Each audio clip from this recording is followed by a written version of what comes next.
जंगल में एक जगह पे जाके इसे तलवार के वारों से इसे मर्डर किया जाता, गर्दन पे सर पे मारी जाती। ये लोग झूठ नहीं बोलते थे।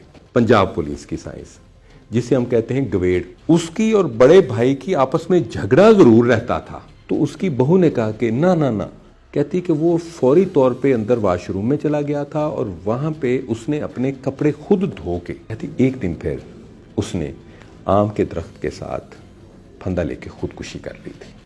ये चौर साहब 2008 की बात है। मैं उस वक्त ईस्ट टिमोर में, जिसे हम मशरकी तैमूर कहते हैं, वहाँ पे यूएन मिशन में एज पुलिस ऑफिसर गया था। तो वहाँ पे एक उनका नेशनल यूनिट था जिसे हम NIU कहते हैं, नेशनल इन्वेस्टिगेशन यूनिट। तो मैं वहाँ पे काम कर रहा था एज इन्वेस्टिगेटर।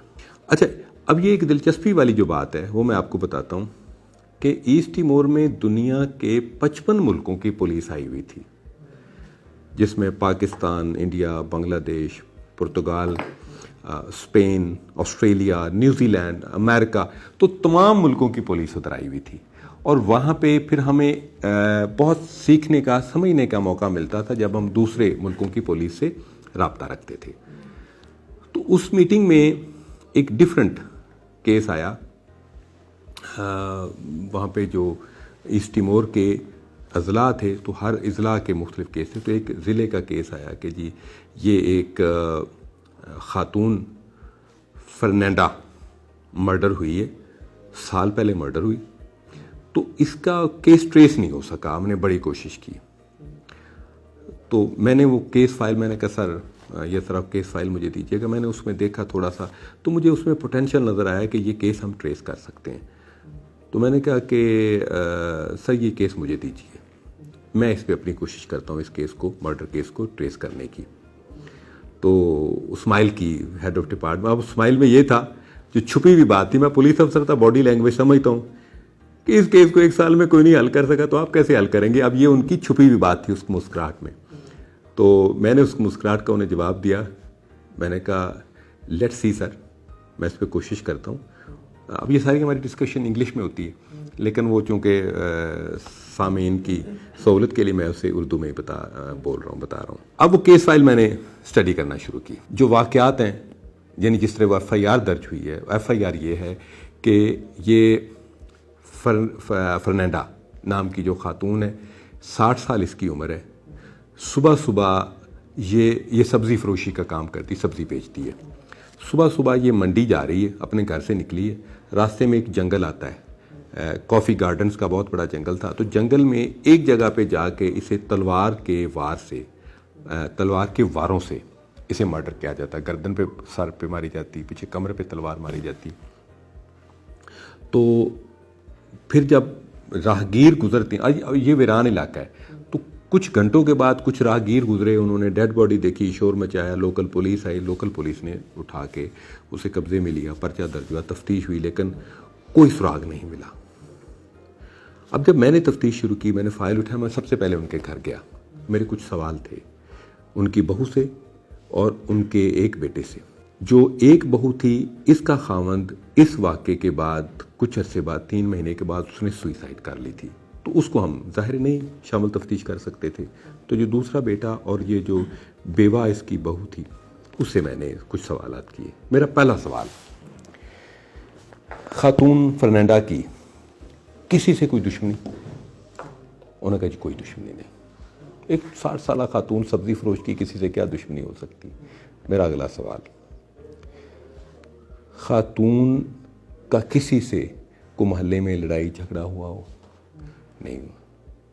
तो मैंने कहा कि जी इधर इलाके में जो एंटी स्टेट एलिमेंट्स हैं, वो बागी थे, वो नुकसान पहुंचाते थे, UN की गाड़ियों पे भी हमला कर देते थे, शहरियों पर भी कर देते थे। तो मैंने कहा कि कहीं उन्होंने तो मर्डर नहीं किया? तो उसकी बहू ने कहा कि ना ना ना। अब वो अच्छा ना के लिए वो कहते थे लाए, कहती लाई लाई लाई लाई। मैं कहा वाई नॉट। अच्छा, इस दौरान इंटरप्रेटर हमारे साथ होता है तो वो बताता था। उसने कहा कि सर वो बागी कभी भी इस औरत को नहीं मारेंगे, क्योंकि उनका एक असूल है कि वो औरतों और बच्चों को नहीं मारते। तो ये उन्होंने नहीं मारा। अच्छा, अब ये भी ख़त्म हो गया। अब अगला सवाल कि खातून के पास कुछ पैसे थे। अब वो सारी तरतीब में मैं लगा रहा हूँ।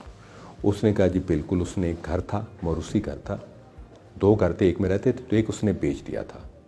वो उसके पास कोई वहाँ के 5-7 लाख रुपया था। अब तफ्तीश का मुझे कुछ सुराग मिलना शुरू हुआ कि मैंने कहा वो 5-7 लाख किधर गया? उन्होंने कहा जी वो उनके मरने के बाद हमने तकसीम कर लिया, बेटे को मैलादा ले गया। मैंने कहा ये जो 5-7 लाख उसके मरने के बाद आपने तकसीम किया, तो इसका मतलब ये है कि फिर तो घर में से किसी ने उसे पैसे लेने के लिए मारा है। कहता नहीं सर, मेरी माँ है, मैं उसको नहीं मार सकता। हाँ, उसकी और बड़े भाई की आपस में झगड़ा जरूर रहता था कि वो जो आपने मकान बेचा है वो पैसे हमें दें ताकि वो अपना कारोबार शुरू कर सके। तो माँ मानती नहीं थी। अब ये एक सुराग मिल गया, पैसे मकान बेचने के। एक बेटा लेना चाहता है, लेकिन अब इससे आगे पुलिस के हवाले से हमें चैलेंज आ गया कि जो बेटा पैसे मांगता था और माँ से लड़ता झगड़ता था वो तो 3 महीने पहले खुदकुशी, यानी उस कत्ल के 3 महीने बाद खुदकुशी कर चुका है। तो अब किससे पूछें? यहां पे हमारी एक लोकल साइंस आती है, पंजाब पुलिस की साइंस, जिसे हम कहते हैं गवेड़। अब गवेड़ क्या है? गवेड़ है कैलकुलेशन, हालातों वाकयात की कैलकुलेशन, कि आप अंदाजा लगाएं कि अगर ये कुछ हुआ है तो फिर कौन मार सकता है। अब मैंने दोबारा उसकी बहू के पास गया। मैंने कहा बच्चे मुझे ये बताओ कि जिस सुबह ये आपकी सास सुबह गई है फर्नांडा, तो आपका खामद किधर था? अच्छा, एक ईस्ट तिमोर के लोगों की मैं आपको बहुत बड़ी खूबी बताता हूँ, जो मैं अप्रिशिएट करता हूँ, आज भी अप्रिशिएट करता हूँ। इस बात को 14 साल हो गए हैं।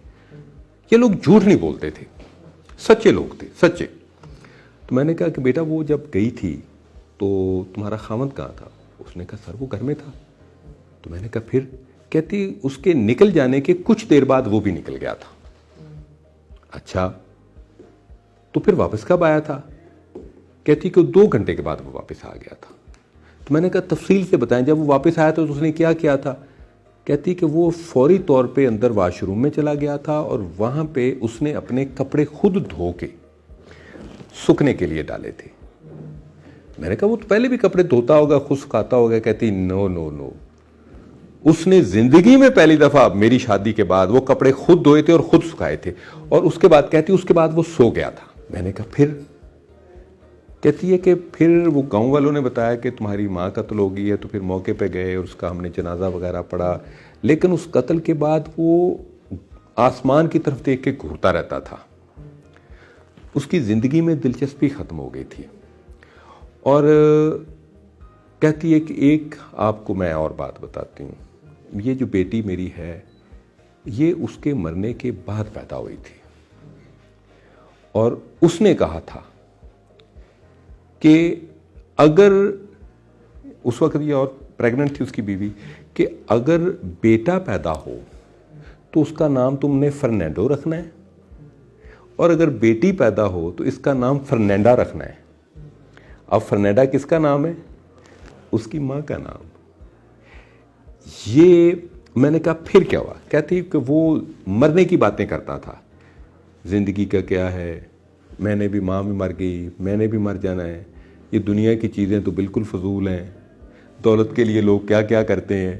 कहती एक दिन फिर उसने आम के दरख्त के साथ फंदा लेके खुदकुशी कर ली थी। अब मैंने पंजाब पुलिस के असूलों के मुताबिक इस तस्वीर के जो टूटे हुए टुकड़े हैं उनको जोड़ना शुरू कर दिया। कैसे जोड़ा? मां गई सब्जी लेने के लिए, पीछे बेटा गया और कोई नहीं गया। सिर्फ बेटे को पता था कि वो वहां पे जाएगी, उसका रास्ता ये है। उसने उसको मारा। मारने के बाद इसके कपड़ों को छींटे लगे खून के। जो ये छुपते छुपाते आके सबसे पहले जो इसने बाथरूम में वो कपड़े धोए थे, वो इसने वो खून के छींटे लगे हुए थे, वो छींटे धोए थे। अब माँ तो फिर माँ है, एहसास गुनाह, इसको एक गिल्टी कॉन्शियस हो गया कि मैंने पैसों के लिए अपनी माँ को मार दिया। माँ को मारने के बाद इसने फिर अपनी बीवी को वो वसीयत की कि अगर बेटी पैदा हो तो उसका नाम मेरी माँ के नाम पे फर्नांडा रखना है, और अगर बेटा पैदा हो तो उसका नाम फर्नांडो रखना है। फिर ये एहसास गुनाह उसका इस हद तक बढ़ गया कि ज़िंदगी से वो बेजार हो गया। उसने अपना काम काज भी छोड़ दिया, उन पैसों में भी उसने दिलचस्पी नहीं ली जिसके लिए वो माँ से लड़ा करता था। और फिर उसी डिप्रेशन में आके एक दिन उसने अपने आप को फंदा लगा के आम के साथ खुदकुशी कर ली, जबकि इस माँ के कत्ल से पहले वो बिल्कुल ज़िंदगी में दिलचस्पी लेता था, भागता दौड़ता सबके साथ था। लेकिन उसके बाद उसकी सारी दिलचस्पियाँ ख़त्म हो गई।